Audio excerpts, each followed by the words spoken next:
And we are back with the third segment of the GSMC Basketball Podcast presented by the GSMC Sports Network. And in this third segment, we are going to be talking about Jokic joining the Serbian national team. Obviously, it makes sense that he's going to join the Serbian national team because he is pure blooded Serbian. He is a magician. He is a freak of nature. He's all those things that you expect in a basketball player in a center right now, and he is all of those things that you expect will give Team USA a bunch of problems.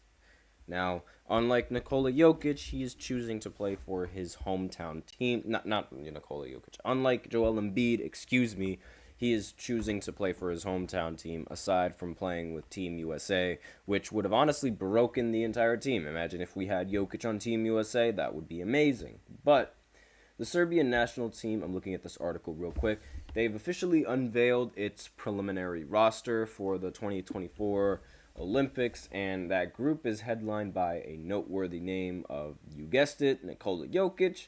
He's one of the 16 players of the Serbia's preliminary roster, which will be cut down to 12 players for this summer's games in Paris. Obviously, I have no doubts in my mind that Jokic is going to be on this roster. He is a three-time MVP. He's a Finals MVP. He has a championship. He's one of the best centers in the entire NBA. And, I mean, there's really just no reason why anyone would take a roster spot over him. I mean, he's just the best. He's one of the best. Now, Jokic was non-committal when asked last month at the end of Denver's season, and he's always been like that kind of player where it seems like there's a lot more to his life than just basketball, right? If you pay attention to the internet, then he has, he has a very big passion for horse racing, and he loves his horses. Most of the time, people joke around that he's really only playing his heart out so that way he can go home sooner and go home quicker. And the reason why he wants to go home is because of his horses, and he really likes his horses. And seeing him decide to play in the Olympics is honestly a little bit, I wouldn't say it's surprising, because it's like all of these foreign players, they know how it feels to represent their country, and they know like they think they take the Olympics as a much bigger deal than I guess Americans would take it, because it's like, I don't know, representing your country for other countries on such a big scale, it's like they don't really get an opportunity like that all the time as much as Americans can. So it's a little bit, it's prideful, and it's a moment that a lot more foreign players seem to cherish a little bit more. I At least that's how I feel. And except for when you're Joel Embiid, who doesn't seem to want to team up with Team France and would rather go with Team USA. But I'm not complaining because USA. So he wanted to see, like, how Denver's season was going to play out, whether he intended to play for Serbia in the Olympics. And so the head coach of the national team recently stated that the Nuggets star remained undecided. Jokic's inclusion on the 16-man preliminary roster doesn't guarantee he'll be in Paris, but it's a signal that he's planning to participate. So I guess, they'll just take their win.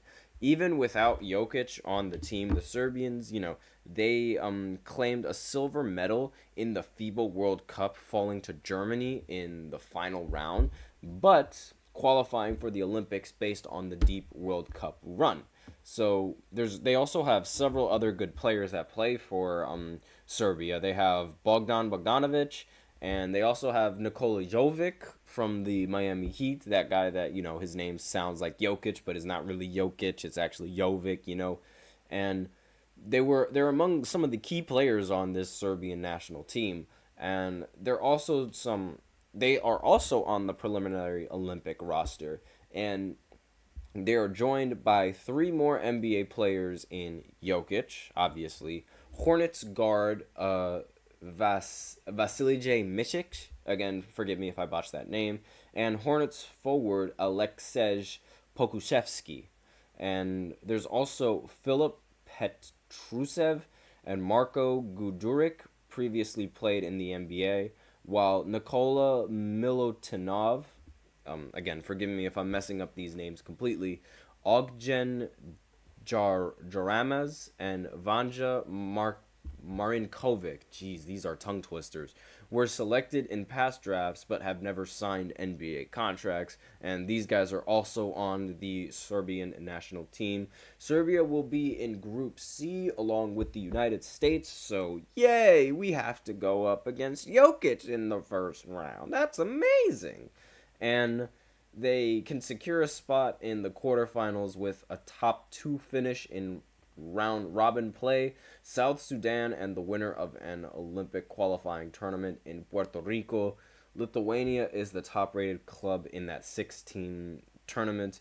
Will be the other competition in Group C. Assuming Jokic plays, he could end up facing against Jamal Murray in that matchup, because Jamal Murray plays for that team at some point in the single elimination portion of this entire event. So it'll be very interesting to decide, or to see exactly whether or not Jokic is going to choose to play with the Serbian team, or if he's going to just, stay with his horses. Because that's really, when you think of Jokic, that's really the only thing that's holding him back. It's either it's either he stays and plays basketball, or he plays with his horses. And he's most likely going to, at least, given what I've seen from him in the off-season, I wouldn't be surprised if he just decides to stay with his horses. Wait, unless it is the Summer Olympics. So maybe he would like to see other horses race in those Olympic Games, because I believe there are other sports in the Olympics that are that have horses in them.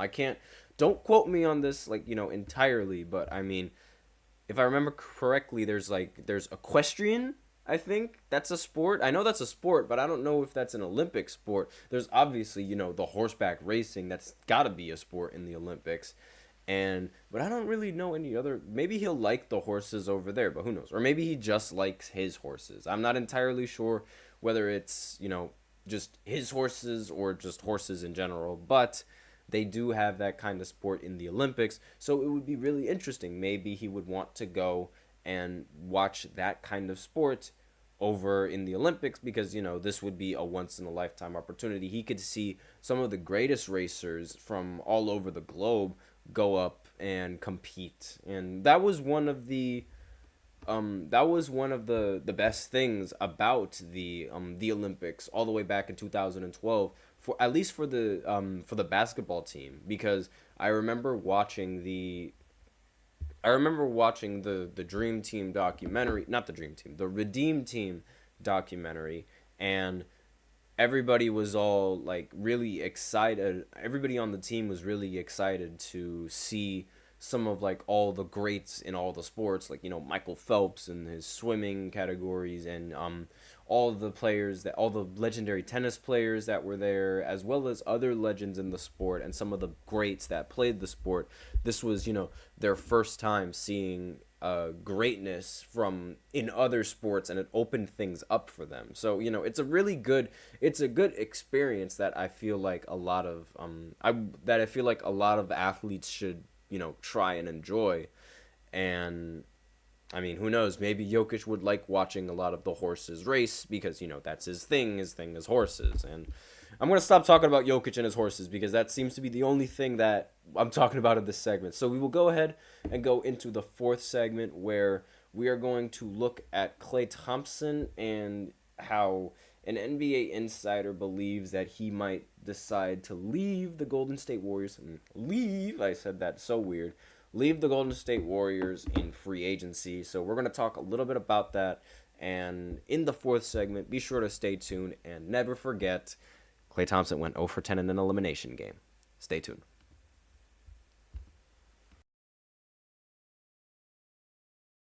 For the best and latest podcasts available anywhere, go to the podcast app on your cell phone and type in GSMC. to access free content-rich podcasts on health and wellness, book reviews, sports, entertainment, relationships, social media, movies, technology, finance, and even weird news. Subscribe and download the GSMC Podcast Network's family of shows, available everywhere podcasts are found.